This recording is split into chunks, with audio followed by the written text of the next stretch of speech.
আসসালামু আলাইকুম। আমি তোমাদের হিসাব বিজ্ঞানের বেসিকটা নিয়ে আলোচনা করব আজকে। তো বেসিক জানতে গেলে তোমার প্রথমে জানতে হবে হিসাব বিজ্ঞানটা কি। হিসাব বিজ্ঞানটা হলো, আমি তোমাদেরকে দেখাচ্ছি, হিসাব বিজ্ঞানটা হলো যে আয় ব্যয় ও লাভ এবং ক্ষতি হিসাব রাখার পদ্ধতিকে হিসাব বিজ্ঞান বলে, সহজ ভাষায়। মানে তুমি ধরো তুমি একটা ব্যবসা করতেছো, ঠিক আছে, এটার মধ্যে আয় আছে, ব্যয় আছে, লাভ আছে, ক্ষতি আছে। এই যে লাভ ক্ষতিগুলা যে পদ্ধতিতে হিসাব করা হয় সেটাকে বলা হয় হিসাব বিজ্ঞান। তো আমরা ধরো তুমি একটা ধরো কাহিনী, ধরো তোমার কাছে 500 টাকা আছে, তোমার কাছে 500 টাকা আছে, ওই 500 টাকা তুমি 500 টাকা থেকে 200 টাকা খরচ করছো।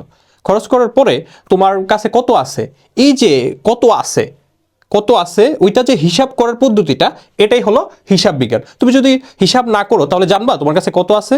এই যে কত আছে এটা যে হিসাব করার পদ্ধতিটাই হলো কি হিসাব বিজ্ঞান। তো আমরা হিসাব বিজ্ঞানের ধরো, যেমন ধরো তোমার একটা চায়ের দোকান আছে, তারপর ছোট ব্যবসা আছে, তারপর ক্যান্টিন আছে, ধরো তুমি একজন রিক্সা চালক, ঠিক আছে। তুমি যদি হিসাব না করো তোমার লাভ হবে কত, লস হবে কত, এগুলো জানবা কিভাবে? তো তোমার ফার্স্ট অফ অল তোমার জানতে হবে কি হিসাব বিজ্ঞান। হিসাব বিজ্ঞানের মাধ্যমে আমরা কি জানতে পারি, তোমার ব্যবসার মধ্যে লাভ হচ্ছে নাকি লস হচ্ছে।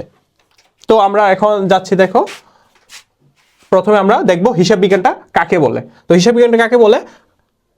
আয় ব্যয় লাভ ক্ষতি হিসাব রাখার পদ্ধতিকে হিসাব বিজ্ঞান বলে। তো ধরো ধরো তোমার চায়ের দোকান, ছোট ব্যবসা, ক্যান্টিন, এগুলো হলো তোমার কি একটা ব্যবসা। তো এই ব্যবসার মধ্যে যদি হিসাব না রাখে তাহলে কি এটার ব্যবসার লাভ লস বোঝা যাবে? বোঝা যাবে না। তাই আমাদের হিসাব বিজ্ঞানের দরকার বা প্রয়োজন। এই জন্য হিসাব বিজ্ঞানটা বলতে গেলে যে বইয়ের জন্য ওইরকম না, এটা বাস্তব অভিজ্ঞতা তোমাদের। তো বাস্তব অভিজ্ঞতা বলতে গেলে তুমি যে কোনো ব্যবসা করতে যাও তোমার হিসাব বিজ্ঞানটা দরকার। তার জন্য তোমাদের কি করতে হবে, হিসাব বিজ্ঞান সম্পর্কে তোমার ধারণা থাকতে হবে, আর এটা বাস্তব অভিজ্ঞতা। আজকে তোমাদের বেসিকের মাধ্যমে তোমার হিসাব বিজ্ঞানটা ফুলটাই শেষ করে ফেলবো। তোমরা যদি এটা বুঝে ফেলো তাহলে হিসাব বিজ্ঞানটা একবারে পানি ভাতের মতো লাগবে তোমার কাছে। তো দেখো, আমরা নিয়ে আসছি তোমাদের জন্য হিসাব বিজ্ঞানের মৌলিক উপাদান। যদি এই মৌলিক উপাদান সম্পর্কে জানো তাহলে তোমার হিসাব বিজ্ঞানের প্রায় 50% শেষ। এটা যদি জানো কি কি, তোমার সম্পদ, দায়, মূলধন, এই জিনিসগুলো যদি তুমি জানো তাহলে তোমার হিসাব বিজ্ঞানের 50% শেষ। তারপরে আমরা তোমাদের জন্য নিয়ে আসলাম গোল্ডেন রুলস। গোল্ডেন রুলসটা কি? যে যা আসে তাই ডেবিট, যা যায় তাই ক্রেডিট। যা আসে তাই ডেবিট, যা যায় তাই ক্রেডিট। তো ধরো তুমি একটা কি করছো, মোবাইল কিনছো। মোবাইল কিনছো,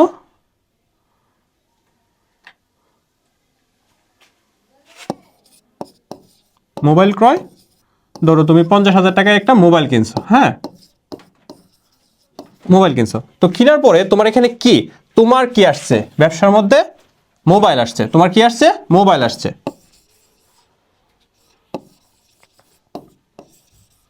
মোবাইল ডেবিট, আর যা আসছে মোবাইল আসছে। আর তোমার কি গেছে যখন ক্রয় করছো? তোমার নগদ গেছে, টাকা গেছে, টাকা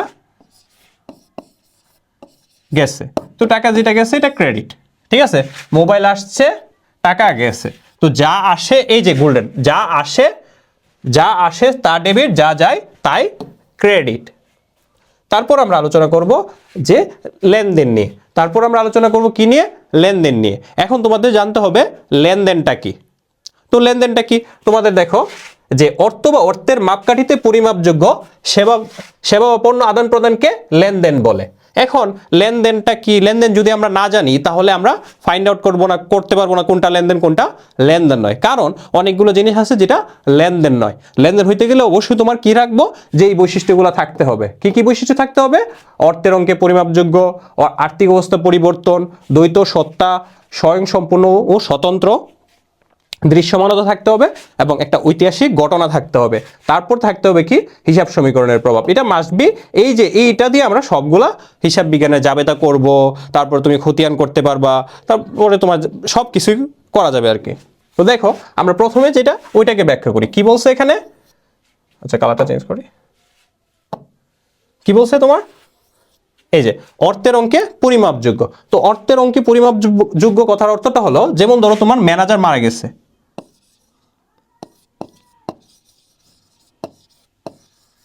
ম্যানেজার মৃত্যু। ম্যানেজারের মৃত্যু হয়েছে। আচ্ছা, এই যে ম্যানেজারের মৃত্যু হয়েছে, ঠিক আছে, এই যে ম্যানেজারের মৃত্যু হয়েছে, এটা কি তোমার ব্যবসার মধ্যে অর্থের কোনো প্রভাব ফেলবে? এই যে ম্যানেজারের মৃত্যু হয়েছে, এটা কি তোমাদের ব্যবসার মধ্যে অর্থের কোনো প্রভাব ফেলবে? না, প্রভাব ফেলবে না। কেন? ম্যানেজার মৃত্যু হয়েছে, আরেকটা ম্যানেজার তুমি নিয়োগ দিয়ে দিতে পারবা, ওইটা তো তোমার কোনো যায় আসবে না। কিন্তু এটা ক্ষতি, ঠিক আছে, এটা তোমার ক্ষতি, বাট এটা তোমার অর্থের কোনো মাপকাঠি নাই, এটা অর্থের অঙ্কে পরিমাপযোগ্য হবে না। অর্থের অঙ্কে কি হবে না? পরিমাপযোগ্য হবে না। কমার্সের ফুল ইয়ারের কোর্স করতে পারবো মাত্র 2,500 টাকা। 8,000 থেকে কিন্তু 2,500 নামানো হয়েছে। এবং কমার্সের যে সাবজেক্টগুলো থাকবে এমন না, বাকি বাংলা, ইংরেজি, গণিত, আইসিটি, বিজিএস সব কিছু থাকবে, জেনারেল সায়েন্স সব কিছু থাকবে। আর এর মেয়াদ থাকবে 1 ইয়ার। মান্থলি পেমেন্ট না, কিন্তু জাস্ট একবারই পেমেন্ট। ওকে। আর এইটার মধ্যে থাকবে টাইপ ভিত্তিক CQ, MCQ, board question, recorded class, chapter wise practice sheet, monthly exam, student of the month. আর অবশ্যই এখানে হোয়াটসঅ্যাপ নাম্বারে তোমাদের যোগাযোগ করতে হবে কোর্সে ভর্তি হওয়ার জন্য। ওকে। তো আমরা কিভাবে অর্থের অঙ্ক বুঝবো? ধরো তোমার আগুনে পড়ে গেছে,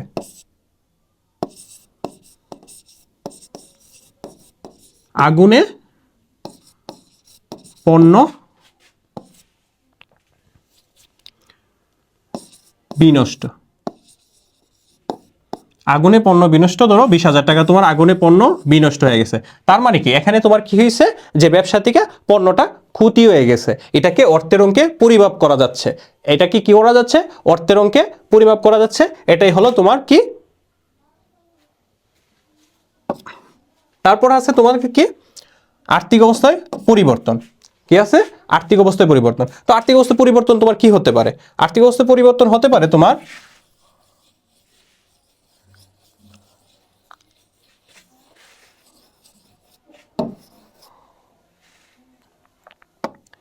দেখো,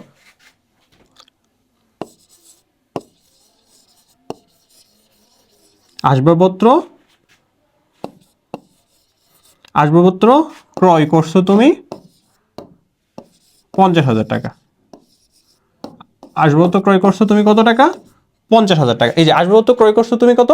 50,000 টাকা। এখন আসবাবপত্র যখন ক্রয় করছো 50,000 টাকা, তখন কিন্তু আর্থিক অবস্থায় পরিবর্তন হয়েছে। ব্যবসার মধ্যে তোমার কি আসছে? আসবাবপত্র আসছে। ব্যবসার মধ্যে কি আসছে? আসবাবপত্র আসছে। আর তোমার এখানে কি গেছে? নগদ টাকা চলে গেছে। এখানে কি চলে গেছে? নগদ টাকা চলে গেছে। তাহলে এটা একটা লেনদেন হবে। বুঝতে পারছো? আচ্ছা, তারপর আছে দ্বৈত সত্তা। দুইটা সত্তা থাকতে হবে। ধরো তুমি কর্মীর বেতন দিছো, কর্মীর বেতন প্রদান, কর্মীর বেতন প্রদান, ধরো 5,000 টাকার বেতন প্রদান করছো, ঠিক আছে? তো এই 5,000 টাকার যখন কর্মীর বেতন প্রদান করছো, তো এখানে কি হয়েছে? তুমি বেতন দিছো, এখানে একটা কি হয়েছে? বেতন দিছো। তো বেতন তোমার দেওয়া হয়েছে, কর্মীর বেতন দেওয়া হয়েছে, আর তোমার কি নগদ টাকা চলে গেছে। কি চলে গেছে? নগদ টাকা চলে গেছে। তার মানে এখানে দুইটা সত্তা, একটা হলো তোমার বেতন, আরেকটা হলো নগদ।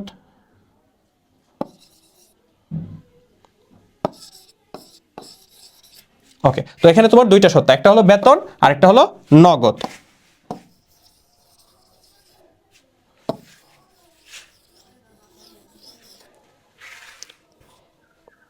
তারপর আছে তোমার স্বয়ংক্রিয় এবং স্বয়ংসম্পন্ন। তো স্বয়ংক্রিয় আর স্বয়ংসম্পন্নটা হলো তোমার, ধরো তুমি একটা দ্বারে পণ্য ক্রয় করছো, করে এটা 7 দিন পরে টাকা পেয়ে গেছো, বা দ্বারে পণ্য তুমি বিক্রি করছো, 7 দিন পরে পেয়ে গেছো। তো দ্বারে পণ্য বিক্রি করলে কি হইতেছে? দ্বারে পণ্য বিক্রয়,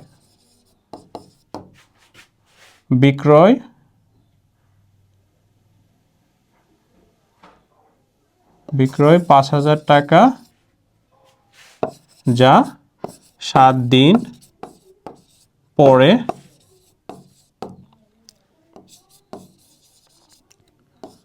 পাওয়া গেছে।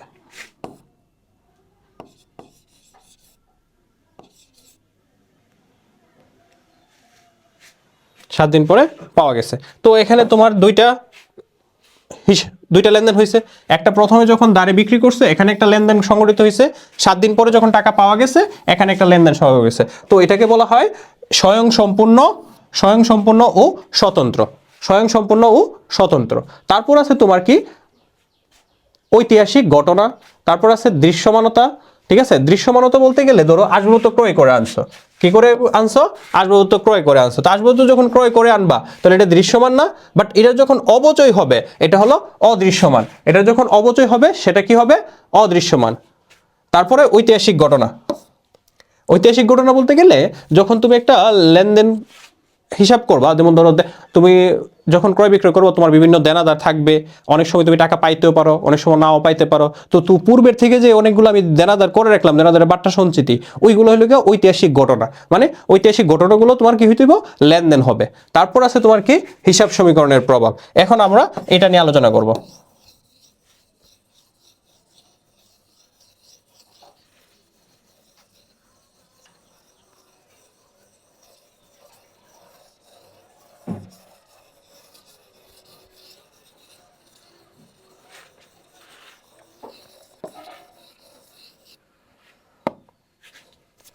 তো হিসাব সমীকরণের প্রভাব বলতে গেলে হিসাব সমীকরণে আমাদের বলা হয়েছে যে সম্পদ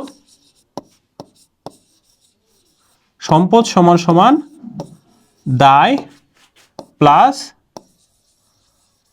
মালিকানা সত্ত্ব।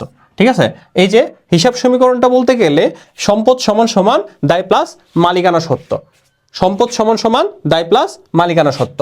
এখন আমাদের সম্পদটাকে আমরা এ দ্বারা প্রকাশ করি, আর দায়কে এল দ্বারা, আর মালিকানা সত্ত্বকে ই দ্বারা। উপরের লেভেলে অনার্স ইকুইটি ও ই থাকে, বাট তোমাদের যে ক্লাস 10-এ ওইটার মধ্যে শুধু ই দেওয়া, তাই আমরা ই পড়ি। তো এ সমান সমান এল প্লাস ই। তো হিসাব সমীকরণটা কি? তোমার যতটুকু সম্পদ থাকবে ওই সম্পদ কার সমান হবে? দায় আর মালিকানা সত্ত্ব সমান হবে। তোমার যে সম্পত্তি থাকবে সম্পদ আর দায় আর মালিকানা সত্ত্ব যোগ করলে কি হবে? সমান হবে। এটাকে বলা হয় হিসাব সমীকরণের প্রভাব। ঠিক আছে, এখন তোমাদের জন্য একটা স্লাইড তৈরি করছি যে এই যে 5টা জিনিস, এই 5টা জিনিস যদি তোমরা জানো তাহলে হিসাব বিজ্ঞান তোমাদের শেষ, বলতে গেলে ফুল শেষ। এই বেসিকটা যদি, এই 5টা জিনিস তুমি যদি ডেভেলপ করতে পারো তাহলে তোমাদের বেসিকটা একবারে শেষ। বেসিক শেষ বলতে গেলে পুরো বইটাই শেষ করতে পারবা। কিভাবে? দেখো, আমরা জানি এই যে দেখো এখানে বলা হয়েছে কি? সম্পদ ব্যয় উত্তোলন। এই যে সম্পদ ব্যয় উত্তোলন যদি বৃদ্ধি পায় তাহলে তোমার কি হবে? ডেবিট হবে। যদি হ্রাস পায় তাহলে তোমার কি হবে? ক্রেডিট হবে। তাহলে এই যে জিনিসগুলা আমরা যদি সম্পদটা চিনতে পারি, ব্যয়টা চিনতে পারি, তারপরে যদি উত্তোলনটা চিনতে পারি, এই উত্তোলনটা যদি চিনা যায় তাহলে আমাদের কি? আমরা ইজিলি ফাইন্ড আউট করতে পারবো কোনটা ডেবিট হবে, কোনটা ক্রেডিট হবে। বুঝতে পারছো? আর মূলত হিসাব বিজ্ঞান মূলত ডেবিট ক্রেডিটটা নির্ণয় করতে পারলে তোমরা সবকিছু বুঝে যাবা। তো তারপরে কি আছে? আমরা আরেকটা কি করলাম? দেখো এখানে দায়, মূলধন আর আয়, এটা যদি বৃদ্ধি পায় তাহলে তোমার কি হইতেছে? বৃদ্ধি পাইলে ডেবিট, বৃদ্ধি পাইলে ক্রেডিট হবে, বৃদ্ধি পাইলে ক্রেডিট, আর হ্রাস পাইলে ডেবিট হইতেছে। বৃদ্ধি পাইলে ক্রেডিট, হ্রাস পাইলে ডেবিট। কি কি? দায়, মূলধন আর আয় কি হবে? বৃদ্ধি পাইলে ক্রেডিট, হ্রাস পাইলে ডেবিট। আচ্ছা, তো এটা এখন এই যে সম্পদগুলা এগুলো কোথায় পাবা? তোমাদের জন্য আমি একটা কি করছি? স্লাইড তৈরি করে রাখছি যে এই সম্পদগুলা, এই ব্যয়গুলা, আর এইগুলো তোমার মালিকানা সত্ত্ব, আর এইগুলো আয়। তোমরা যদি এটা একটু মুখস্থ করা লাগবে না, জাস্ট দেখো, করার সময় হয়ে যাবে, আপনি হয়ে যাবে। এই যে দেখো তোমার এখানে কি আছে? সম্পদ। তো এখানে সম্পদ কি কি আছে তোমার? দেখো এই যে তোমার সম্পদ আছে নগদ তহবিল, ব্যাংক জমা, তারপরে সাপ্লাইস, তারপরে বিবিধ দেনাদার বা প্রাপ্য হিসাব। তোমাদের দেনাদারি পুরো প্রাপ্যটা আসে নাই। তারপরে প্রাপ্য নোট, প্রাপ্য সুদ, খুচরা যন্ত্রাংশ, সমাপনী মজুত পণ্য। তারপর আছে তোমাদের কি? স্বল্প মেয়াদী বিনিয়োগ, অগ্রিম কর, বীমা সেলামি। এইগুলো হলো তোমার কি? সম্পদ। তারপর আছে তোমার কি? ভূমি, দালান কোটা, তারপরে কলকবজা, অপচয়টা এখন লাগবে না, তোর দরকার নেই। তারপর আসবাবপত্র, সরঞ্জাম, যানবাহন, তারপরে সুনাম, ইজারা সম্পত্তি, প্যাটেন্ট, ট্রেডমার্ক। এইগুলো হলো কি তোমাদের? এইগুলো হলো তোমাদের সম্পদ। এইগুলো সম্পদ। এটা জাস্ট তোমরা দেখো, এটা জাস্ট বুঝো যে এইগুলো আমাদের সম্পদ। ঠিক আছে? আর যখন তুমি একটা জিনিস মনে রাখবা, তুমি যে জিনিসটা করবা, যেমন ধরো একটা হিসাব করতেছো, ওইটার মধ্যে ওই ব্যবসাটার মালিক তুমি। তখন তোমার এই যে তুমি যদি ব্যবসাটার মালিক হও তাহলে তোমার কোন কোন জিনিসগুলো তোমার সম্পদ, কোন কোন জিনিসগুলো তোমার আয়, কোন কোন জিনিসগুলো তোমার ব্যয়, এই জিনিসটা তুমি অটোমেটিকলি বুঝে যাবা। জাস্ট এটা পড়ার জন্য দিলাম আর কি, জাস্ট। তারপর আছে তোমার চলতি দায়গুলো দেওয়া আছে। এই যে দেখো তোমাদের পাওনাদার, প্রদয় নোট, অগ্রিম আয়, প্রদয় খরচ, অন্যান্য দায় দেনা। তারপরে দীর্ঘমেয়াদী আছে, এগুলো তোমার দেখার দরকার নাই যে দীর্ঘমেয়াদী কোনটা। তোমরা সবগুলা কি করবা? যে দায়ের মধ্যে নিয়ে যাবা। তো দেখো এখানে কি আছে? 10% ঋণ, বন্ধকি ঋণ। তারপর আছে তোমার এই যে মালিকানা সত্ত্বটা মূলধন। আচ্ছা, তারপরে আমরা এখানে কি রাখছি, একটা বের চার্ট দিছি, অনেক বড়, তোমরা আবার দেখে বই পাওয়া যাবে না, এটা জাস্ট একটু পড়ার জন্য তোমাকে দিয়েছে যে এইগুলা ব্যয়। নর্মালি তুমি ব্যবসার মধ্যে তুমি ব্যবসা করতে গিয়ে যেগুলো ধরো তোমার পণ্য বিক্রি করতে গেলে যেইগুলা তোমার খরচ হয়, যেমন পণ্য যে আনছো যেটা তোমার আয়ের ক্ষেত্রে সাহায্য করবে, যেই খরচটা হয় সেটাকে আমরা খরচ বলি। তোমার আয়ের ক্ষেত্রে সাহায্য করবে যে খরচটা, সেটাকে আমরা কি বলি, খরচ বলি। কিরকম, যেমন ধরো তুমি পণ্য ক্রয় করছো কারণ এটা তুমি বিক্রি করবা, এটা তোমাকে আয় বাড়াবে, এটাও তোমার খরচ। এর জন্য তুমি একজন ম্যানেজার নিয়োগ দিছো, নিয়োগ দিয়ে ওটার বেতন দিছো, ওইটারও কি হবে, এটা তোমার খরচ হয়ে যাবে। মানে তুমি জাস্ট ফিল করবা যে তুমি ওই ব্যবসাটার মালিক, তোমার কোন জিনিসগুলো খরচ, এই খরচের থেকে তোমার আয়টা বের হবে। তো দেখো, এই যে আমরা এখানে বললাম যে ক্রয়, ক্রয় পরিবহন, আন্তঃপরিবহন। ক্রয় পরিবহনের আরেকটা নামই আন্তঃপরিবহন। পরিবহন, বহন খরচ, নগদ শুল্ক, কুলি খরচ, ব্যবসা খরচ বা কারবারি খরচ, ঠিক আছে। তারপরে আছে তোমার আমদানি শুল্ক, জাহাজ ভাড়া, ডক চার্জ, হ্যাঁ, বন্দর খরচ, মজুরি, প্রত্যক্ষ মজুরি, উৎপাদন মজুরি, পরোক্ষ মজুরি। তারপরে আছে তোমার কি অফিস ভাড়া, ভাড়া, তারপরে বেতন, অফিসের কর, বীমা, বিদ্যুৎ খরচ, এইগুলো হলো তোমার খরচ। এখানে এই যে চারটা তোমরা স্ক্রিনশটে রেখে একটু পড়ে নিবা। তারপরে আছে তোমার আয়সমূহ। তো ব্যবসা করতে গেলে তোমার কি কি করলে তুমি বিক্রি করলে আয় হইব তোমার, ঠিক আছে, সেবা দিলে তোমার আয় হইতে পারে, ঠিক আছে। তো এই যে আয়গুলো আমি তোমাকে দিচ্ছি, যে বিক্রয় আয়, সেবা আয়, তুমি এক জায়গার মধ্যে ইনভেস্ট করছো, ইনভেস্ট করলে তোমার কি সুদ আয় হবে না, ইনভেস্ট করছো, বিনিয়োগ করছো, যেটাকে বলা হয়, এটাকে বলা হয় সুদ আয়, ঠিক আছে। তারপরে তুমি ঋণের সুদ, প্রদত্ত ঋণের সুদ, ঠিক আছে, প্রদত্ত ঋণের সুদ, এটা তোমার আয়। তারপরে আছে তোমার কি ব্যাংক জমার সুদ, উপভাড়া। আচ্ছা, এখানে উপভাড়াটা কি, উপভাড়াটা আমি তোমাদেরকে এক্সপ্লেন করি।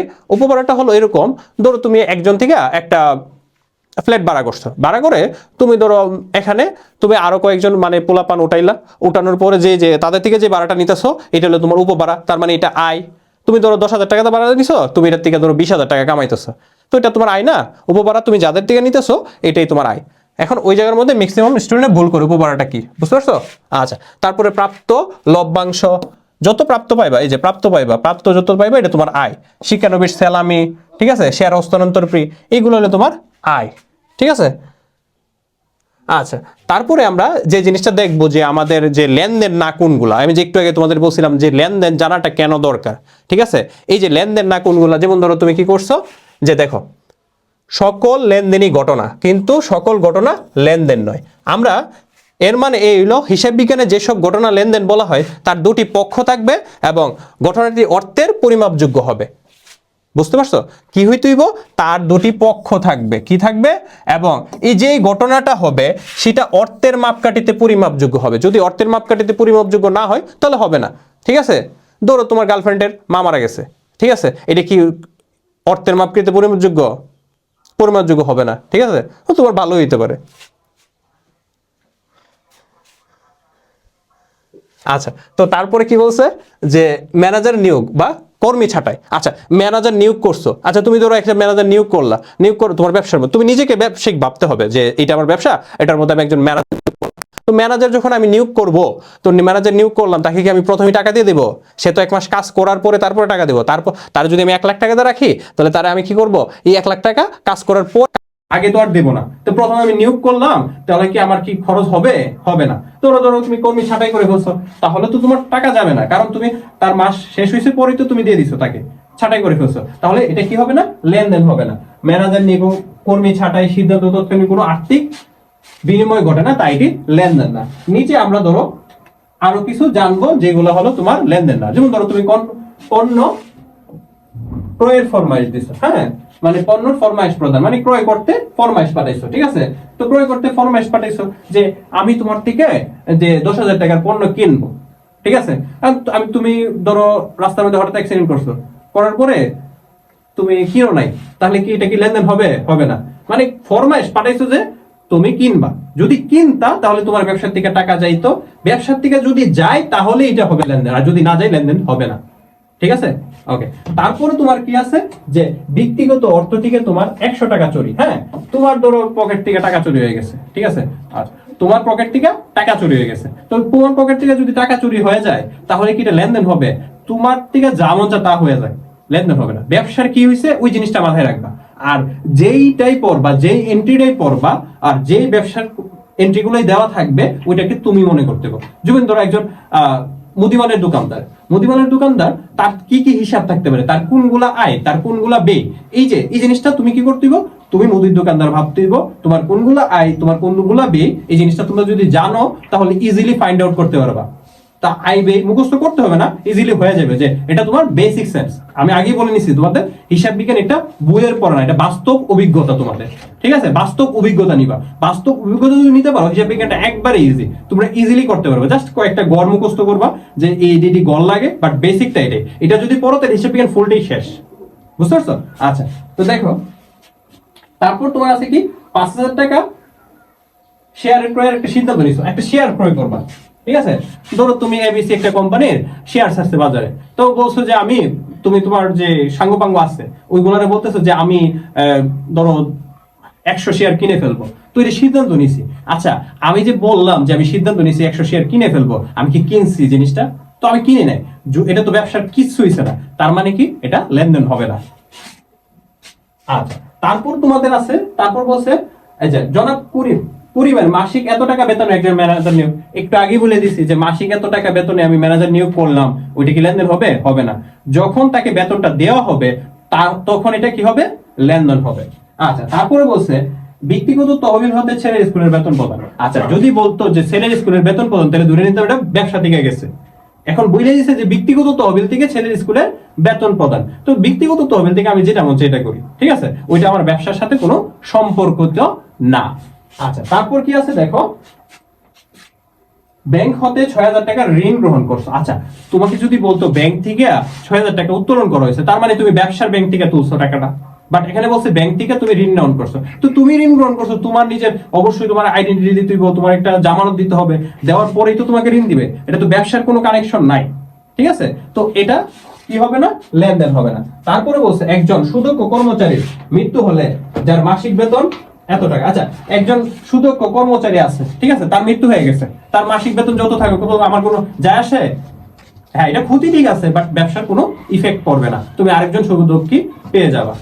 তারপর তোমার আছে কি ব্যাংক থেকে ব্যক্তিগত প্রয়োজনে ঋণ গ্রহণ। আচ্ছা, ব্যক্তিগত প্রয়োজনে ঋণ গ্রহণ করলো, এটা তোমার কি হবে না? লেনদেন হবে না, ঠিক আছে? তারপর তোমার আছে কি 2,000 টাকা ব্যয়ে নতুন ব্যবসা খোলার সিদ্ধান্ত গ্রহণ করছো। আচ্ছা, 2,000 টাকা ব্যয়ে বা 20 লাখ টাকা ব্যয়ে, 20,000 টাকা ব্যয়ে, ওইরকম যদি বলে যে এটা খরচ করে তুমি খরচ না করেই চিন্তা করছো যে এটা খরচ করবা, তো খরচ করে আর তুমি নতুন একটা ব্যবসা শুরু করবা, বাট তুমি খরচ করো নাই, চিন্তা করছো, চিন্তা করলে তো আর হইব না। এখানে হিসাব বিজ্ঞান হলো কি বলছি আমি, এটা বইয়ের ভাষা না, বাস্তব অভিজ্ঞতা। তোমার যদি ব্যবসা থেকে কিছু যায় তাহলেই হবে লেনদেন, আর ব্যবসা থেকে কিছু না চাইলে লেনদেন। একটা জিনিস মাথায় রাখবো, তোমরা অর্থের কানেকশন আছে কিনা, ব্যবসার থেকে অর্থ গেছে কিনা, ওই জিনিসটা মনে রাখলেই হয়ে যাবে আর কি। আচ্ছা, তারপরে কি বলছে মাসিক 5,000 টাকা একটি দোকান ভাড়া নেওয়া হলো, আমি মাসিক ভাড়া নিছি, আমি কিন্তু এখনো ভাড়া প্রদান করি নাই, তাহলে এটাও লেনদেন হবে না, ঠিক আছে? ব্যক্তিগত তহবিলেতে বন্ধুর বিয়েতে উপহার দিছো, এটাও ব্যক্তিগত তহবিলের কথা বলা হয়েছে, এটাও লেনদেন হবে না। নিজস্ব তহবিল থেকে জীবন বীমা প্রিমিয়াম, আচ্ছা, নিজস্ব তহবিল থেকে জীবন বীমা প্রিমিয়াম, এটাও তোমার কি হবে না? হবে না, কারণ তুমি নিজস্ব থেকে নিজের কাজ করছো। জীবন বীমা প্রিমিয়াম যদি নরমালি থাকতো, তার মানে কি জীবন বীমা প্রিমিয়াম করছো তোমার জীবনের জন্য করছো, তখন ওই ব্যবসা থেকে তুমি নিয়ে টাকাটা দিছো, তখন এটা লেনদেন হইতো, তখন হইতো উত্তোলন হিসাব ডেবিট, আর তোমার এই যে টাকা গেছে নগদান হিসাব ক্রেডিট। আচ্ছা, তারপরে বলছে স্ত্রীর গহনা বিক্রি করে ফেলছো, ঠিক আছে, কইরা এত টাকা তুমি কি করছো? পাইছো। স্ত্রীর গহনা বিক্রি করে এত পাইছো, এটার কোনো ব্যবসা লাভ আর লস আছে কিছু? এটা স্ত্রীর গহনা ছিল, বিক্রি করে ফেলছি, ওইটা আমাদের ব্যবসার কোনো কানেকশন নাই। যদি এটা ব্যবসাতে আনতা তাহলে ব্যবসার ভিতরে মূলধন হিসাবে কাজ করতো, তখন লেনদেন হইতো। আচ্ছা, তারপরে বলছে এই যে এখানে ধরো তোমার বলা হয়েছে যে 1 লাখ টাকা একটি দরপত্র জমা দান। আচ্ছা, দরপত্র জমা দেন, 1 লাখ টাকার দরপত্র জমা দিছো তুমি দরপত্রটা হলো তোমার ব্যবসার মধ্যে, ওই যে ব্যাংকের মধ্যে দরপত্র থাকে না, ওইটার একটা দরপত্র তুমি জমা দিছো, কিন্তু এটা তোমার লেনদেন হবে না, ঠিক আছে? আচ্ছা, এখন আমরা কিছু জাবেদা শিখবো। তোমরা যদি এই জাবেদাগুলো পড়তে পারো, ঠিক আছে, তাহলে তোমরা ইজিলি হয়ে যাবে। আমি তোমাদেরকে কি কি জিনিস শিখাইছি, গোল্ডেন রুল, যে এই যে যা আসে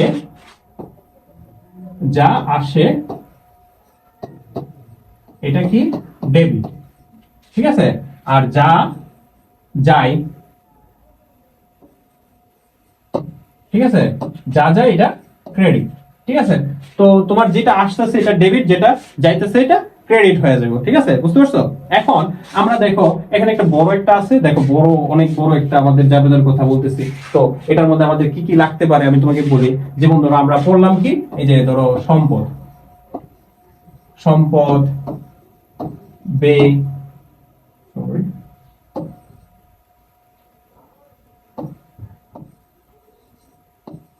ব্যয়, তারপর আছে তোমার সম্পদ, ব্যয়, আর হলো উত্তোলন। হ্যাঁ,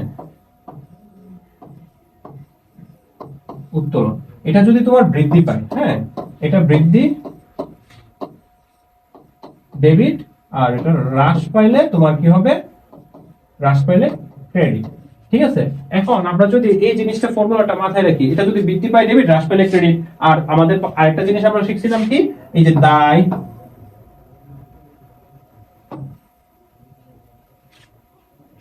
আচ্ছা এই যে দেখো দায়, দায়, তারপরে মূলধন, মূলধন, আয়, এটা যদি বৃদ্ধি পায়, এই যে এইগুলো যদি বৃদ্ধি পায়, এইগুলো যদি বৃদ্ধি পায়,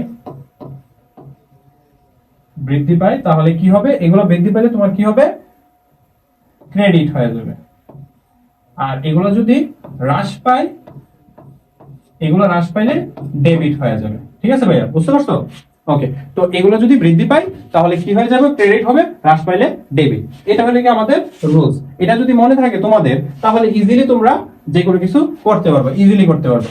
তো তোমাদেরকে আমি বলেছিলাম যে যা আসে তা ডেবিট, যা যায় তা ক্রেডিট। তোমরা জাস্ট এই জিনিসটা মনে রাখো। তো যা আসতেছে, যা বলতে গেলে তোমার এই যে ব্যবসার মধ্যে কি আসতেছে, ব্যবসার মধ্যে আসতেছে যে তোমার ধরো ব্যবসার মধ্যে পণ্য নিয়ে ব্যবসা শুরু করছো, ব্যবসার মধ্যে কি আসছে, পণ্য আসছে।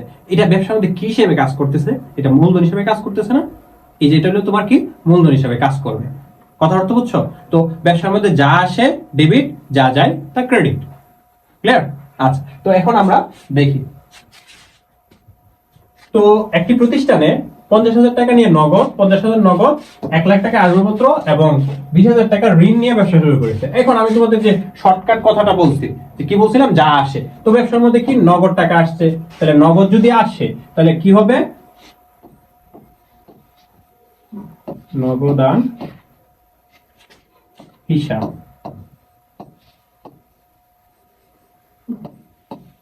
ডেবিট। ঠিক আছে, তো যা আসতেছে ডেবিট, আর কি আসছে, আসবাবপত্র আসছে। ঠিক আছে,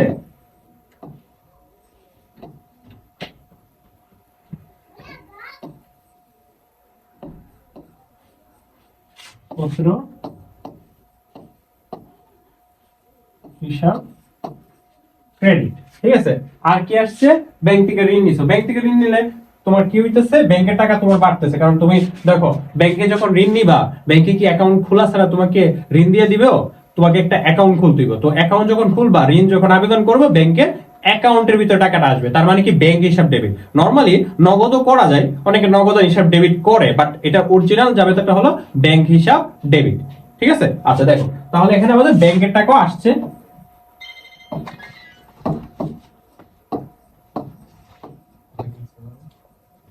হিসাব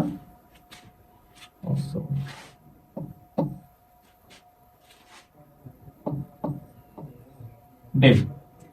ঠিক আছে, তো আমাদের কি আসছে, যে নগদ টাকা আসছে, আমাদের নগদ টাকা আসছে, তারপর আসছে কি, আসবাবপত্র আসছে, তারপর ব্যাংক থেকে যখন ঋণ নিছো, ব্যাংকের টাকাটা বাড়ছে। ঠিক আছে, আচ্ছা এখন আমাদের কি কি গেছে, এখন ওই রকম চিন্তা করলে এখানে কিন্তু যাওয়ার কিছু নাই। ওইখানে আমাদের ওই পাঁচটা থিঙ্কিং কি, সম্পদ বৃদ্ধি পাইলে ডেবিট, হ্রাস পাইলে ক্রেডিট। ঠিক আছে, সম্পদ ব্যয়, তারপর আছে তোমাদের কি, সম্পদ ব্যয় উত্তোলন, বৃদ্ধি পাইলে ডেবিট, হ্রাস পাইলে ক্রেডিট। আর কোনগুলা, যে আয়, মূলধন আর দায় বৃদ্ধি পাইলে ক্রেডিট হয়। ঠিক আছে, এখন তুমি যখন ব্যাংকের থেকে ঋণ আনছো, তুমি কি কি করছো, ব্যাংকের থেকে ঋণ আনছো, তো ব্যাংকের থেকে ঋণ আনলে ব্যাংক তোমার কাছ থেকে টাকা পাবে না, জিনিসটা তোমার টাকা দিতে হবে না? হ্যাঁ, তো ব্যাংকের থেকে যখন ঋণ আনছো, তুমি যখন টাকা দিতে হবে, ঠিক আছে, তো তোমার কি হইতে হবে, যে দায়টা কি হয়েছে, বৃদ্ধি পাইছে। তো আমরা বলছিলাম কি, দায়টা যদি বৃদ্ধি পায়, ব্যাংক ঋণ একটা দায়, তোমার কাছ থেকে কেউ পা মানে দায়, তোমার কাছ থেকে কেউ কিছু পা, এটা দায়। তো এখানে কি, ব্যাংক ঋণটা, ব্যাংক ঋণ, ব্যাংক ঋণটা, ঠিক না, এই যে ব্যাংক ঋণটা, এই ব্যাংক ঋণটা তোমার কি হয়ে যাবে, ক্রেডিট হয়ে যাবে।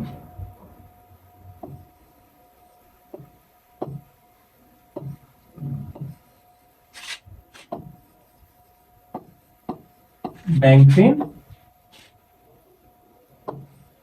ক্রেডিট, ঠিক আছে। আর এই যে টাকাগুলো আসছে, তুমি যখন এই ব্যবসার জন্য নগদ টাকা এবং আসবাবপত্র নিয়ে ব্যবসা শুরু করছো, তুমি যখন নগদ এবং আসবাবপত্র নিয়ে ব্যবসা শুরু করছো, তখন তোমার কি হয়েছিল? এটা ব্যবসার মধ্যে মূলধন হিসেবে কাজ করবে না? কারণ ব্যবসার মধ্যে লেনদেন ভাবে একটা তোমাকে সাপোর্ট দিবে, তুমি নগদ টাকা ঢুকাইছো, ব্যবসার মূলধন হিসেবে তো কাজ করবে, ঠিক না? এই যে টাকাগুলো নগদ আর আসবাবপত্র, এই দুইটা হলো আমাদের মূলধন।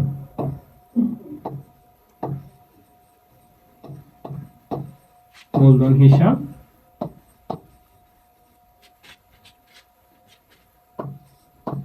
ক্রেডিট, ঠিক আছে। এখন টাকাটা কিভাবে লাগবে? প্রথমে আমাদের কত আছে? এই যে 50,000 টাকা,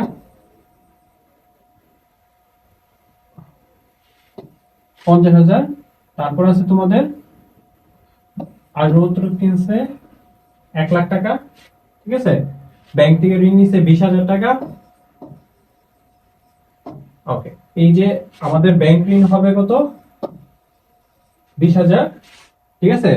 আর তোমার কি হইতেছে? মূলধন। মূলধন হইতেছে এই দুইটা যোগ করে, মূলধন হইতেছে তোমার নগদ আর আসবাবপত্র যোগ করে মূলধন টাকাটা 1,50,000, ঠিক আছে। আচ্ছা, এটা আমরা আবার এক্সপ্লেইন করি, ঠিক আছে। তুমি যখন একটা ব্যবসা শুরু করবা, ঠিক আছে, তো ব্যবসা শুরু করবা, তুমি যা নিয়ে ব্যবসা শুরু করবা ওইটা তোমার মূলধন হিসেবে কাজ করবে। তুমি যা নিয়ে ব্যবসা শুরু করবা কি হিসেবে কাজ করবে? মূলধন হিসেবে। এখন মূলধন হিসেবে যা নিয়ে শুরু করতেছো মূলধন হিসেবে, এখন তোমার যদি পাওনাদার থাকে ওইটা কিন্তু মূলধনটারে হ্রাস করবে। কি করবে? মূলধনটাকে হ্রাস করবে।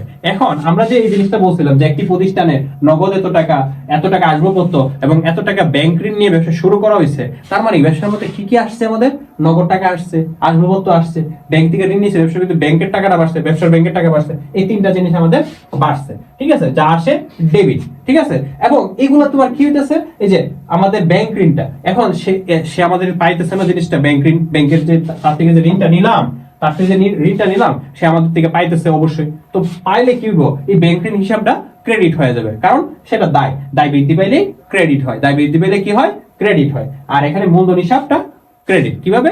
মূলধন, এই যে আমাদের এই সবগুলা মূলধন সব মিলে আমাদের মূলধন হিসেবে কাজ করতেছে। তোমাদের যে নগদ আর নতুন নিছো, এটা তোমাকে লেনদেন ভাবে মূলধন হিসেবে কাজ করবে, ঠিক আছে। এইটাই হবে তোমাদের কি? মূলধন হিসাব। আন্ডারস্ট্যান্ড? আচ্ছা, তো আমরা পরেরটাতে চলে যাই। দেখো, আচ্ছা, এটা আমি লিখে দেই। এখানে কি হইছে তোমার? এই যে এ হইলো সম্পদ, এখানে সম্পদ বৃদ্ধি পাইছে, ঠিক আছে। আবার কি বৃদ্ধি পাইছে? এই যে এই সম্পদটা, এই এ বৃদ্ধি পাইছে, ঠিক আছে। ব্যাংক, এটাও তোমার সম্পদ বৃদ্ধি, ঠিক আছে। আচ্ছা, এটা দায় হলো এল বৃদ্ধি, ঠিক আছে। আর এটা মূলধন হলো ই, ঠিক আছে। আচ্ছা, ক্যাপিটালে বলতে পারো ই বৃদ্ধি পাইছে এখানে, হ্যাঁ, মালিকানা সত্ত্বটা বৃদ্ধি পাইছে, ঠিক আছে। তো এই জিনিসটা তুমি যদি বুঝে ফেলো তাহলে পরে যাবে বলা ইজি হয়ে যাবে, ঠিক আছে। এটা একটা বড়, প্রথমে বড়টা ধরে ফেললাম, ছোটটা ধরা দরকার ছিল, বাট তোমাদের বড়টা ধরে ফেললাম। আচ্ছা, এখন দেখো আমাদের পরেরটা কি বলছে। দেখো, এখানে বলছে যে দ্বারে পণ্য ক্রয় করা হয়েছে। তো দ্বারে যদি তুমি পণ্য ক্রয় করো, ঠিক আছে, তো এখানে কি হয়েছে? এখানে দেখো, দ্বারে পণ্য ক্রয় করো, পণ্য ক্রয় করলে, আচ্ছা, একটা জিনিস মনে রাখো, তুমি তোমার জন্য ব্যবসার জন্য পণ্য ক্রয় করতেছো, বিক্রয় করতেছো, ওইটার মধ্যে পণ্য হিসাব হবে না, ক্রয় হিসাব হবে, আর বিক্রি করলে বিক্রয় হিসাব হবে, ঠিক আছে। তো মনে রাখবা যে পণ্য, যে কোনো পণ্য, তুমি ধরো আসবাবপত্র ব্যবসা করো, আসবাবপত্র তোমার হলো পণ্য হইতেছে, এটাও তোমার কি হয়ে যাবে? ক্রয় হিসাব হয়ে যাবে। যে কোনো পণ্য তোমার ক্রয় হিসাব হবে, যে কোনো পণ্য বিক্রি করতেছো সেটা বিক্রয় হিসাব হবে। তো দ্বারে ক্রয় করছো, কি করে ক্রয় করছো? দ্বারে। তো দ্বারে ক্রয় করলে কি হইতেছে জিনিসটাকে থিঙ্কিং করো, ঠিক আছে। এখানে কি কি? তো দ্বারে যখন আমি ক্রয় করলাম, ঠিক আছে, ক্রয় করলে আমার ব্যবসার মধ্যে কি আসছে? পণ্য এসে পড়ছে না? বলছিলাম যা আসে তা ডেবিট, ওটা বুঝে ফেলো, যা আসে তা ডেবিট, আর অপোজিটে এমনিতে পারবা।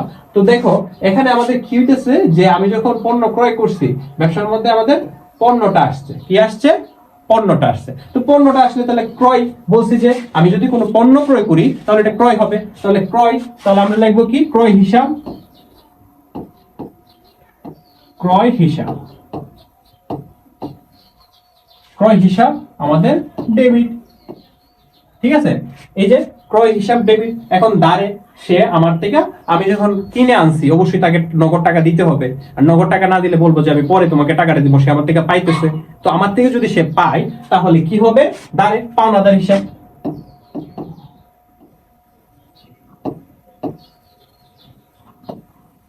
পাওনাদার হিসাব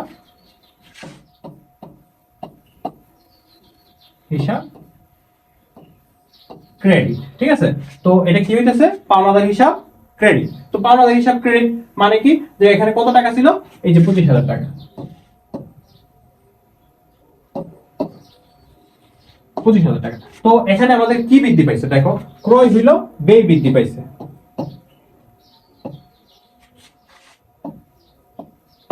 ক্রয় কি?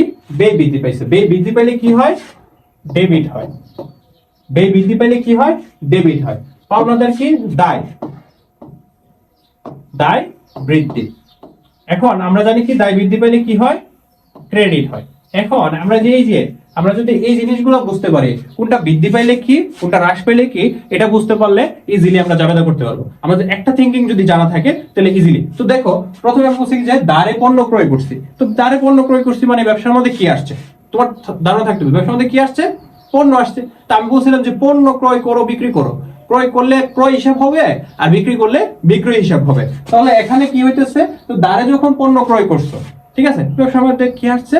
পণ্য আসছে, তাহলে ক্রয় হিসাব ডেবিট। ঠিক আছে, আরেকটা থিঙ্কিং কি, যে ব্যয় বৃদ্ধি পাইলে ডেবিট। ক্রয় ব্যয়। ঠিক আছে, আমি যেটা বিক্রি করার জন্য ক্রয় করব, এটা সবসময় আমাদের ব্যয়। যেটা বিক্রি করার জন্য আমি যে কোনো কিছু করতেছি, একজন ম্যানেজার রাখতেছি, একজন তোমার বিক্রয় কর্মী রাখতেছি, তারপরে তোমার প্রতিনিধি, ঠিক আছে, শোরুম ভাড়া, এগুলো সবকিছু আমাদের কি, এটা ব্যয়ের মধ্যে পড়বে। ঠিক আছে, আচ্ছা, তাহলে দেখো এখানে আমাদের কি হয়েছিল? ব্যয় বৃদ্ধি পাইছে। আর এই যে টাকাটা, তাকে তো আমি টাকা দিছি না। তাকে কি আমি টাকা দিছি? সে আমার থেকে টাকা পায়। তো পাই মানে পাওনাদার। যে আমার কাছ থেকে কিছু পাইতেছে সে পাওনাদার। ঠিক আছে, ওকে। তাহলে পাওনাদার হিসাব ক্রেডিট। পাওনাদার হিসাব ক্রেডিট। পাওনাদার কি? দায়ও বৃদ্ধি পাইছে। তাকে যখন টাকা দেওয়া হবে, যেমন ধরো আমি পাওনাদারকে টাকা দিয়ে ফেললাম, তাহলে পাওনাদারটা কি হয়ে যাব? ডেবিট হয়ে যাব। আর কি দিয়ে তাকে দিছি? নগদ টাকা দিছি, নগদান ক্রেডিট, মানে সম্পদ হ্রাস পাইছে। বুঝতে পারছো? ওকে।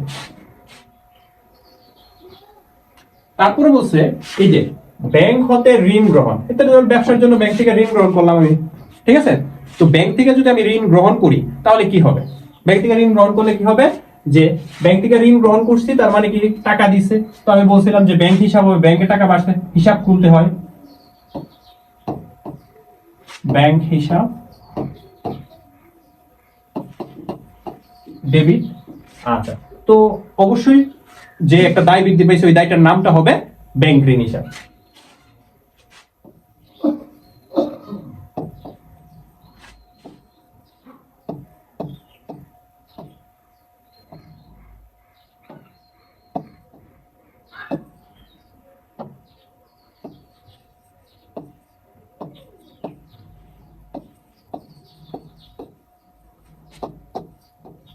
ওকে, তো এখানে আমাদের কি হয়েছে? যে ব্যাংক হিসাব ডেবিট, ব্যাংক ঋণ হিসাব ক্রেডিট। এখন এই যে ব্যাংকটা আমাদের কি বলছিলাম? সম্পদ বৃদ্ধি পাইলে ডেবিট। আর এখানে আমাদের ব্যাংক ঋণটা কি? এই যে ঋণ আমার কাছ থেকে পাইতেছে, এটা দায় বৃদ্ধি পাইলে ক্রেডিট, আর এটা সম্পদ। তো এখানে যদি তুমি সম্পদ, দায় এগুলা চিনে ফেলো, এখানে যদি তুমি সম্পদ, দায় এবং এগুলো চিনে ফেলো, তাহলে তোমার আর ইজিলি আর ওই যে পরবর্তীতে যখন আর্থিক অবস্থা বিবরণী করতে যাবা, সম্পদ কোনটা চিনতে আর ঝামেলা হবে না। ঠিক আছে, রেওমিল করতে যাবা, ঝামেলা হবে না। তো রেওমিলের এই যে নরমাল ব্যালেন্সটা, সম্পদ আমি জানি কি সম্পদ ডেবিট নরমাল ব্যালেন্সটা। ঠিক আছে, দায় যদি আমি জানি, তা দায় হলো ক্রেডিট নরমাল ব্যালেন্স। ব্যয় যদি জানি, ডেবিট। ঠিক আছে, আর যদি আমাদের ধরো আর কি জানি, মূলধন জানি, মূলধন ক্রেডিট। ঠিক আছে, আর জানতেছি তোমার আয় থাকলে ক্রেডিট, ব্যয় ডেবিট, সম্পদ ডেবিট, উত্তোলন ডেবিট নরমালে। আর আমাদের এটা কি হয়েছে? দায় ক্রেডিট, আয় ক্রেডিট, মূলধন ক্রেডিট। ঠিক আছে, বুঝতে পারছো? ওকে, তাহলে আমরা পরবর্তী স্লাইডে চলে যাই। পরে বলছে যে পাওনাদারকে পরিশোধ। পাওনাদারের পরিশোধ করছো। এখন ধরো তোমার কাছে একজনে টাকা পাইতো, ঠিক আছে, 15,000 পাক, যতই পাক। তো তোমার কাছে যখন পাবে, তো তুমি তাকে পরিশোধ করে দিছো। তো পাওনাদারটা আমি বলছিলাম কি, দায় না? এখন দায় যখন পরিশোধ করে দিছো, তার মানে কি দায়টা কমে গেছে না?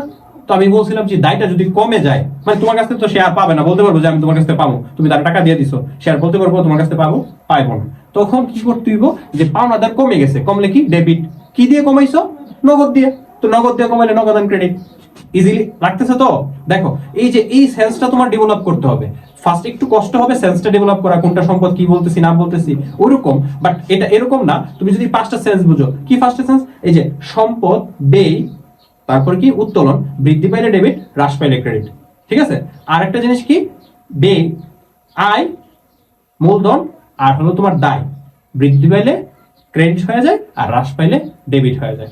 বুঝতে পারছো? আচ্ছা দেখো, এই যে এই ফর্মুলা দিয়ে আমি পুরো জাবেদা হবে তোমার, লেনদেন হবে তোমার, রেওমিল হবে, হিসাব করতে যাও, যাই করতে যাও, আর্থিক অবস্থা বিবরণী সবকিছু হয়ে যাবে। এই 5টা জিনিস তোমরা জানো, 100% হিসাব বিজ্ঞান শেষ। ওকে, তাহলে দেখো পাওনাদারকে পরিশোধ করছো, তাহলে পাওনাদার কি হয়েছে তোমার,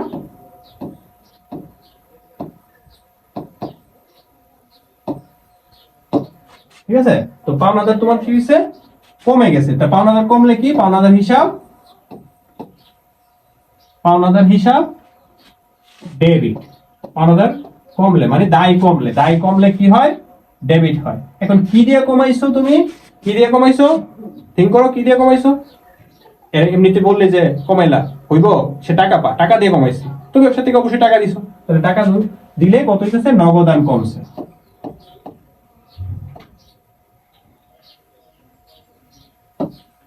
নগদান হিসাব ক্রেডিট। ঠিক আছে, তো কত টাকা ছিল, 15,000 টাকা, টাকাটা লিখে দিই। বুঝছো?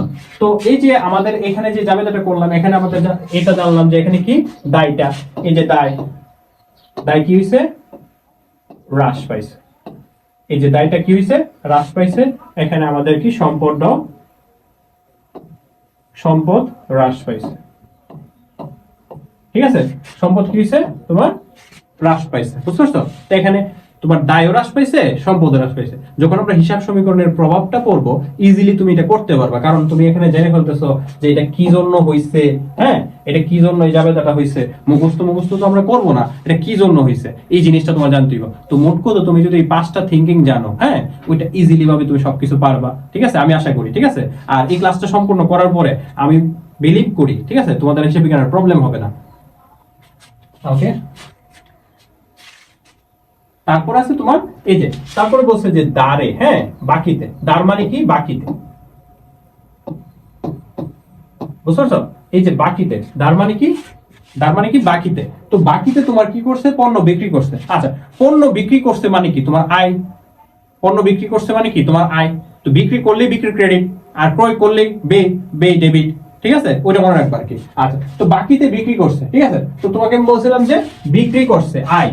তো আয় কি বৃদ্ধি পাইছে না, তাহলে বিক্রয়টা কি হইতেছে, বিক্রয়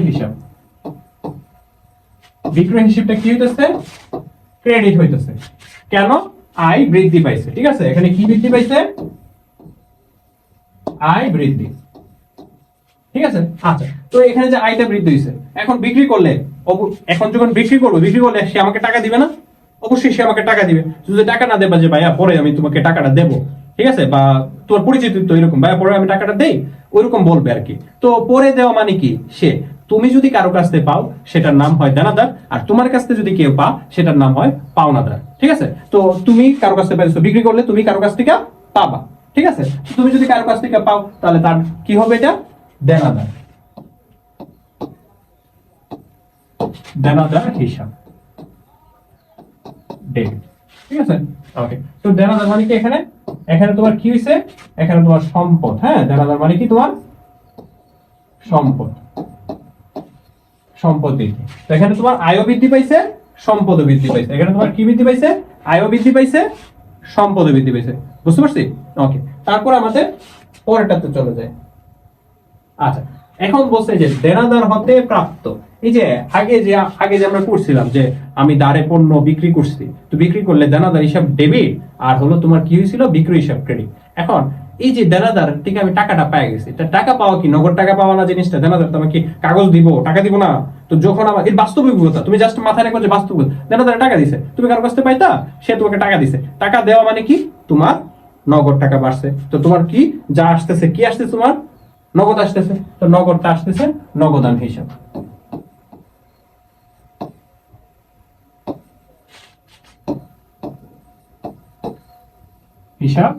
ডেবিট। আর তোমার কি দেনাদার কমছে মানে কি, সম্পদ কমে গেছে, দেনাদার হিসাব। এখন জিনিসটা বোঝো, দেনাদার কমছে মানে আমাদের সম্পদ একবার বৃদ্ধি পাইছে, সম্পদ আবার হ্রাস পাইছে। এখন সে যখন তোমাকে টাকা দিয়ে দিছে, দেনাদার তোমাকে টাকা দিয়ে দিছে, তো তার কাছ থেকে কি আর চাইতে পারবা? তারে কমাই দিতে না, তারে কমাই দিলাম। এখন দেনাদার তোমাকে টাকা দিছে, তুমি নগদ টাকা ব্যবসার মধ্যে আসছে, বা ব্যবসার একটা কি দেনাদারের সম্পদটা কমে গেছে। তো এখানে তোমার কি হবে? সম্পদ বৃদ্ধি, আর এখানে হইতেছে সম্পদ হ্রাস। ঠিক আছে, বুঝতে পারছি? আচ্ছা দেখো, এখানে আমাদের কি বলছে? দেনাদার হতে প্রাপ্ত টাকা পাইছো, তার মানে কি নগদ টাকা বাড়ছে তোমার ব্যবসায়। ঠিক আছে, এই যে ঘুরে ফিরে তোমার এই পাঁচটা থিঙ্কিং, সম্পদ, ব্যয়, তারপরে উত্তোলন, বৃদ্ধি পাইলে ডেবিট, হ্রাস পাইলে ক্রেডিট, আর এখানে আছে আয়, মূলধন, দায়। বৃদ্ধি পাইলে কি হয়? ক্রেডিট হয়ে যায়, হ্রাস পাইলে ডেবিট হয়ে যায়। এই জিনিসটা তোমরা যদি মাথার মধ্যে একবারে কণ্ঠস্থ করে ফেলতে পারো, তাহলে হিসাব বিজ্ঞান শেষ। হিসাব বিজ্ঞান শেষ বলতে গেলে শেষ। এটা যদি তোমরা পারো, হিসাব বিজ্ঞানের যে কোনো জাবেদা করতে পারবা, লেনদেন করতে পারবা, সবকিছু তোমাদের কাছে ইজি হয়ে যাবে। ঠিক আছে, তাহলে তোমাদের মূল ফোকাসটা কোথায় করতে হইব? হিসাব বিজ্ঞানের এই পাঁচটা থিঙ্কিং এর উপর। বুঝতে পারছি? আচ্ছা, তাহলে আমরা যাই পরবর্তী স্লাইডে। ওকে, কি বলছে তোমাকে? ব্যাংকে 5,000 টাকা নিয়ে একটা হিসাব খোলা হইলো। আচ্ছা, এটা কথাটার অর্থটা কি? যে ব্যাংকে হিসাব খুললাম কেন? ব্যবসা করতে গেলে অবশ্যই তোমার ব্যাংকে কি করতে হবে? হিসাব খুলতে হবে। হিসাব খুলতে গেলে ব্যাংকে একটা টাকা জমা দিয়ে তুমি একটা হিসাব, তুমি 1,000 টাকা রাখতে পারো, যাই তোমার ইচ্ছা। ঠিক আছে, যা ইচ্ছা, তুমি যা মনে চাই তাই রাখতে পারো। ঠিক আছে, তো ব্যাংকে যখন তুমি একটা হিসাব খুলবা, তো ব্যাংকে তোমার অবশ্যই কি করতে হবে? টাকা জমা রাখতে হবে। তার মানে কি? ব্যাংকের তোমার টাকাটা বাড়ছে। এখন তুমি ব্যাংকের টাকা বাড়াইছো কি দিয়া? নগদ টাকা দিয়া না? ব্যবসার নগদ টাকা, তাহলে নগদ টাকাটা কমছে। তো ব্যাংকে যদি তুমি একটা হিসাব খুলো, তাহলে ব্যাংক হিসাব ডেবিট আর নগদান হিসাব ক্রেডিট।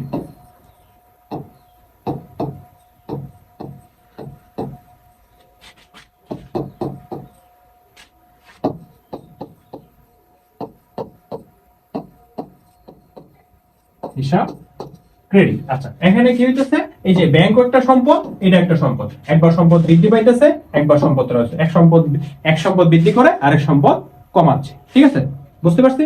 আচ্ছা, পরবর্তীতে চলে যাই। ওকে, তো আসবাবপত্র ক্রয় করছো।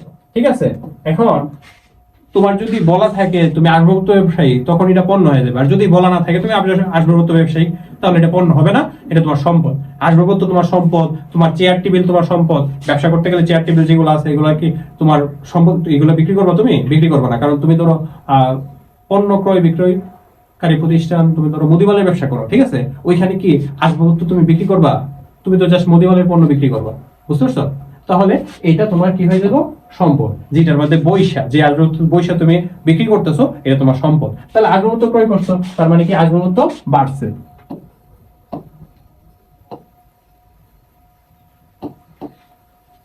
আসবাবপত্র হিসাব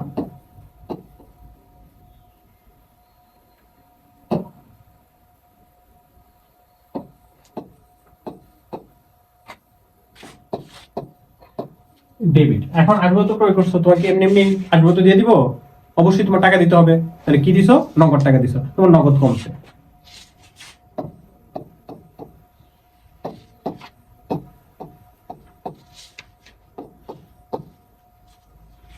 ঠিক আছে, তো এখানে কি হইতেছে?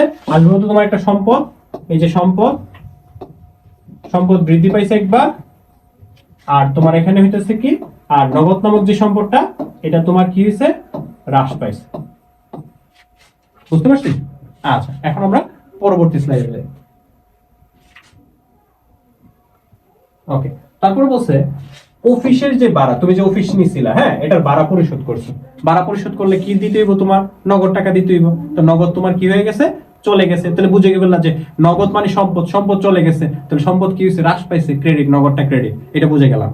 তার মানে নগদটা ক্রেডিট। এখন এই যে আমি বলছিলাম যে তোমার ব্যবসা করতে গিয়ে তুমি যদি অফিস নিছো, সেলসম্যান নিছো, হ্যাঁ, এইগুলার যে খরচটা, এটাকে বলা হয় খরচ। এগুলোর যে টাকাগুলো দিতেছো, এগুলো তোমার খরচ। মুখস্থ করতে হবে না, তুমি জাস্ট মানে ফিল করবা, বাস্তব অভিজ্ঞতা। ঠিক আছে, এই যে দেখো, তাহলে তোমার এখানে কি হয়ে যেতেছে? যে অফিস ভাড়াটা এটা খরচ বৃদ্ধি পাইছে। অফিস ভাড়া,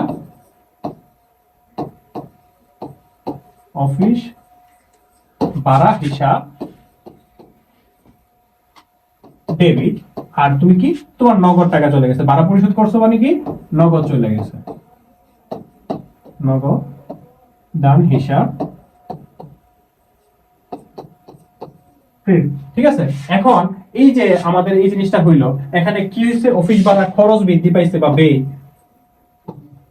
ব্যয় বৃদ্ধি, কারণ আমরা জানি ব্যয় বৃদ্ধি পেলে ডেবিট হয়। দেখো ওই ফর্মুলা, 5টা ফর্মুলা তো তোমাদের মিলতেছে। তারপরে কি, সম্পদ কমে গেছে, নগদ কমে গেছে, আর সম্পদ কি হয়েছে, হ্রাস পাইছে। তো সম্পদ হ্রাস পাইলেও ক্রেডিট হয়। ঠিক আছে, তোমাদের আর প্রবলেম হবে না ডেবিট ক্রেডিট, যদি এটা শেষ করতে পারো। আর 5টা থিঙ্কিং তোমাদের মনে রাখতে হবে, কি, সম্পদ, ব্যয়, উত্তোলন, বৃদ্ধি পাইলে ডেবিট, হ্রাস পাইলে ক্রেডিট। আর তোমার এখানে আয়, মূলধন আর হলো দায়, বৃদ্ধি পাইলে ক্রেডিট হয়, হ্রাস পাইলে ডেবিট হয়ে যায়। যেমন ধরো তুমি পাওনাদারকে পরিশোধ করছো, পাওনাদার কমে গেছে, কমলে পাওনাদার হিসাব ডেবে, কি দিয়ে কমাইছো, নগদ টাকা, নগদান হিসাব ক্রেডিট। এখন যদি নগদটা ধরো, নগদ সম্পদ চলে গেছে, সম্পদ যখন চলে গেছে তাহলে অবশ্যই ক্রেডিট হয়ে যাবে, নগদটা ক্রেডিট হয়েছে। আর এখানে তোমাদের কি হয়েছে, পাওনাদার কমে গেছে, পাওনাদার কমলে পাওনাদার ডেবিট। তো অবভিয়াসলি তুমি যাবে ধরো, বুঝে গেছো। এই 5টা থিঙ্কিং যদি তোমরা জানো, তাহলে হিসাব বিজ্ঞান একবারে পানিবাদ। ঠিক আছে, মানে ফুল বেসিক বলতে গেলে এটা যদি তোমরা পড়তে পারো, তাহলে তোমাদের হিসাব বিজ্ঞানে আর কোনো ভয় থাকবে না, তোমাদের যে কোনো ভয় কাটিয়ে উঠতে পারবে। তারপর আছে বিজ্ঞাপন প্রদান। আচ্ছা, তুমি যখন ব্যবসা করবা, অবশ্যই দেখো না, এখন বর্তমানে তথ্য প্রযুক্তির যুগ, বর্তমান হলো তোমার তথ্য প্রযুক্তির যুগ। যে কোনো ব্যবসা করবা, তো ব্যবসা করলে তোমার কি হবে, ব্যবসা করলে বিজ্ঞাপন দিতে হবে না, নাহলে তোমার না চিনলে তোমার কি ব্যবসা চলবে? তুমি বিজ্ঞাপন দিছো, তুমি ব্যবসা করতে গিয়ে যাই করতেছো, ঠিক আছে, যাই তোমার খরচ করতেছো, এটাকে খরচ মুখস্থ করতে হবে হবে না। আমি তোমাকে জাস্ট 4টা দিয়েছিলাম, যে এটা জাস্ট দেখো, পড়ো, যে এইগুলা, কারণ তোমরা তো নতুন, ঠিক আছে, এইগুলো কারণ বেসিক ক্লাস করতে আসতো, তোমরা হিসাব বিজ্ঞান সম্পর্কে কোনো ধারণা নাই, তার জন্যই তোমাদেরকে রাখছি। আর বাট মেইন টপিক হলে গিয়ে তোমাদের 5টা জিনিস জানলে তোমাদের কিছু মুখস্থ করতে হবে না। আন্ডারস্ট্যান্ড? আচ্ছা দেখো, আমি এখন বলি। তো বিজ্ঞাপন প্রদান করছো, প্রদান করলে অবশ্যই টাকা দিতে হয়েছে, নগদ গেছে, তো নগদান ক্রেডিট, এটা বুঝে ফেলছো। ঠিক আছে, নগদান ক্রেডিট। আর খরচ হয়েছে, খরচ বৃদ্ধি পাইছে, মানে যত খরচ করবা বৃদ্ধি পাইতেছে, তো খরচ বৃদ্ধি পাইলে কি হইতেছে, তোমার ডেবিট, শেষ। তো দেখো আমি লিখি,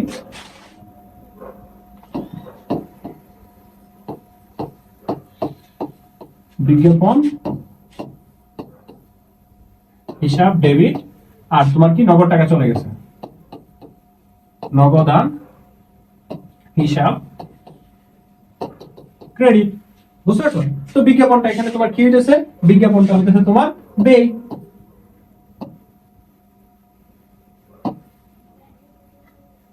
বিজ্ঞাপনটা হইতেছে তোমার ব্যয়। ব্যয় কি হয়েছে তোমার এখানে, ব্যয় বৃদ্ধি পাইছে। ঠিক আছে, ব্যয় বৃদ্ধি পাইছে, ব্যয় বৃদ্ধি পাইলে ডেবিট।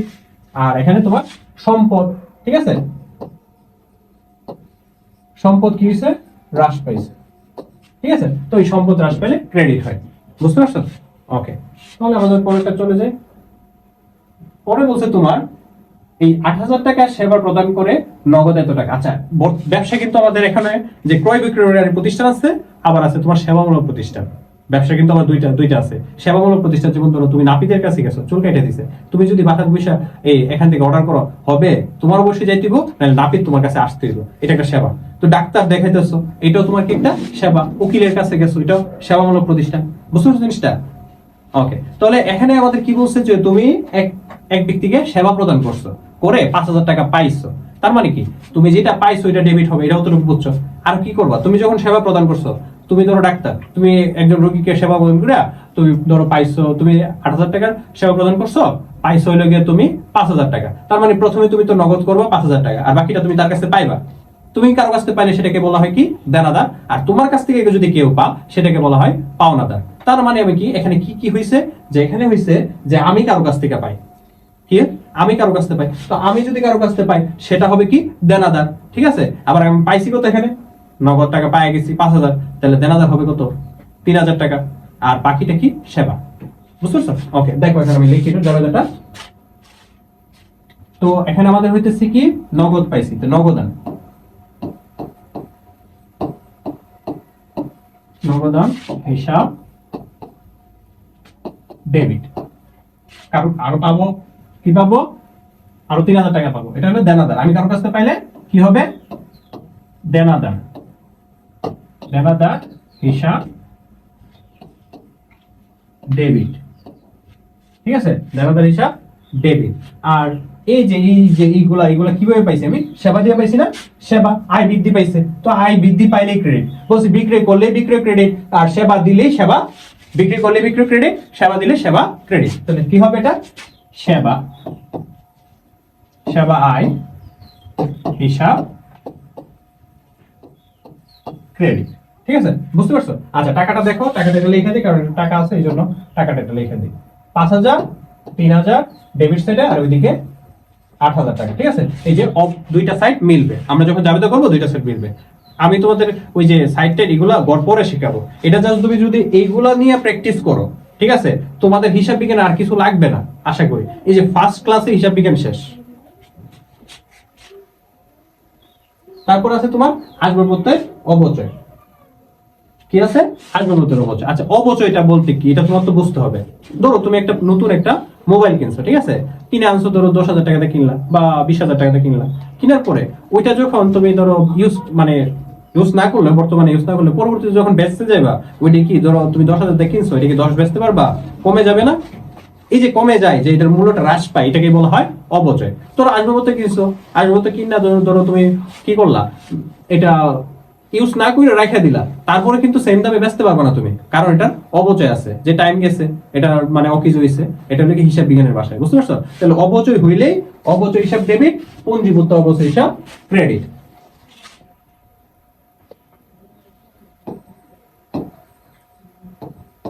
অবচয় খরচ হিসাব বা অবচয় হিসাবই লিখতে পারো, ডেবিট পুঞ্জীভূত।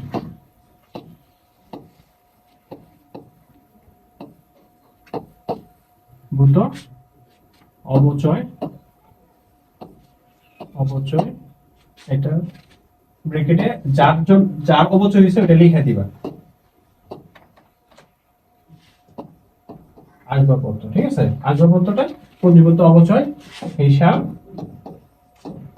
ক্রেডিট। ঠিক আছে, টাকাটা যেটা হবে। এখন দেখো এই অবচয়টা হলো তোমার খরচ বা ব্যয় বৃদ্ধি। ঠিক আছে, এটা কি তোমার ব্যয় বৃদ্ধি। এখন বলতে পারো যে পুঞ্জীভূত অবচয় কি? বিপরীত সম্পত্তি। এটা কি? বিপরীত সম্পত্তি, মানে সম্পদ হ্রাস পাইছে। ঠিক আছে, তো সম্পদ হ্রাস পাইলে আমাদের অবশ্যই এখানে কি হয়? ক্রেডিট হয়। ঠিক আছে,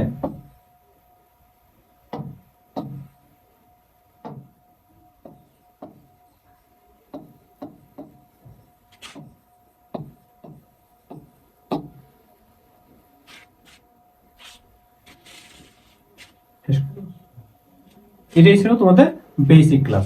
আর তোমাদেরকে আমি বলে যাই যে তোমরা যদি 5টা জিনিস একটু জাস্ট মাথায় রাখো, যে আমাদের কি কি, যেমন সম্পদ, ব্যয়, উত্তোলন, বৃদ্ধি পাইলে ডেবিট, হ্রাস পাইলে ক্রেডিট। আর মনে রাখতে হবে কি, দায়, মালিকানা সত্ত্ব, মালিকানা সত্ত্বের ভিতরে তোমার ফুল পড়ে যায়, দরকার নাই, এটা মনে রাখো। দায়, মূলধন আর আয় বৃদ্ধি পাইলে কি হয়? ক্রেডিট হয়। আর হ্রাস পাইলে কি হয়? ডেবিট হয়।